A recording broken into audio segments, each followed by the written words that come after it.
என்னங்க அறிவு என்னன்னே புரியவே மாட்டேங்குது. குழம்பி போயிருக்கான் அந்த ஆள். நான் என்ன கேட்குறேன், பார்ப்பா சீமான், நாங்கள் விஜய் அரசியலுக்கு வர சொல்லலை, நான் சொல்லலை, அரசியல் கட்சி தலைவர்கள் சொல்ல. எவ்வளவு ஒழுக்கமாக பேசுகிறார் திருமாவளவன் அவர்கள். அவர்கிட்ட தான் நீ அரசியல் கற்றுக்கிட்ட, அவர் கொடுத்த மைக்கில் தான் பேசுகிறேன். இன்றைக்கி அவரே எதிர்த்து பேசுகிற நீ. அவரெல்லாம் சொல்லி கொடுத்த அரசியல் தானே நீ உள்ளே வந்தது. வந்த பின்னாடி இது மாதிரி போய் பேசினா அவங்க எங்கே வேணாலும் நிற்கட்டும், எங்கே வேணாலும் ஜெயிக்கட்டும், நீ ஜெயிக்கிற வேலையை பாரு. ஈரோடில் என்ன பண்ண போகிறேன்னு சொல்லு. நீ ஜெயிக்காததுக்கு முன்னாடியே செருப்படுத்தி காமிச்சிங்கன்னா ஈரோடு மக்களுக்கு ஜெயிச்ச பின்னாடி ஏதோ ஒரு உதவிக்கு வந்தால் என்ன பண்ணுவீங்க? அந்த செருப்பை வேறு விதமாக பயன்படுத்துவீங்கல்ல? சொல்லுங்கள் பார்ப்போம். ஒரு அத்துமீறி ரவுடிசம், அராஜகம், கொலைவெறி. ஆகவே இப்படிப்பட்டவர்களை அங்கே இருக்கின்ற வாக்காளர்கள் தெரிந்து கொள்ள வேண்டும்.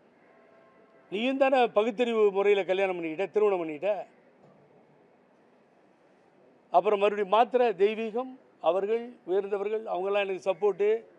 இப்போ நீ திருமணம் பண்ணும்பொழுது மாத்திரம் ஐயரை சேர்த்தியாங்க? இல்லைல்ல, அதுதான் அவங்களும் பண்ணாங்க.